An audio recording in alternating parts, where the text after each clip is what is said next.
നമസ്കാരം. അങ്ങയുടെ സ്ത്രീപക്ഷ അഭിപ്രായങ്ങളും കാഴ്ചപ്പാടുകളും സോഷ്യൽ മീഡിയയിൽ ഇപ്പോൾ വൈറലാണല്ലോ. ഈ സാഹചര്യത്തിൽ താങ്കൾക്ക് ജീവിതത്തിൽ ഉണ്ടായ ഒരു അനുഭവം ഞങ്ങൾക്ക് വേണ്ടി പങ്കുവയ്ക്കാമോ? എനിക്ക് ആ ചോദ്യം അങ്ങ് ഇഷ്ടപ്പെട്ടു പോയി. നല്ല ചോദ്യം.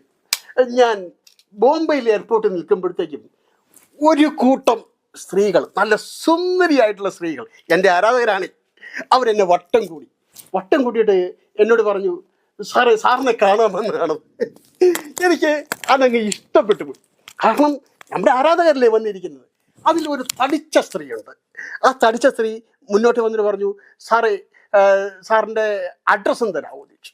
അപ്പം ഞാൻ പറഞ്ഞു, എന്തിനാണ് അഡ്രസ്സ്? ഫോൺ നമ്പർ പോരെ. ഈ ഫോൺ നമ്പർ തന്നു കഴിഞ്ഞാൽ നിങ്ങൾക്ക് എന്നോട് എപ്പോൾ വേണമെങ്കിലും വിളിക്കാമല്ലോ. അപ്പോൾ ആ സ്ത്രീ എന്നോട് പറയുകയാണ്, നിന്നെ ഫോണിൽ വിളിച്ച് പറഞ്ഞിട്ട് കാര്യമില്ല, നിന്നെ വീട്ടിൽ കയറി അടിക്കണം. ആ സംഭവം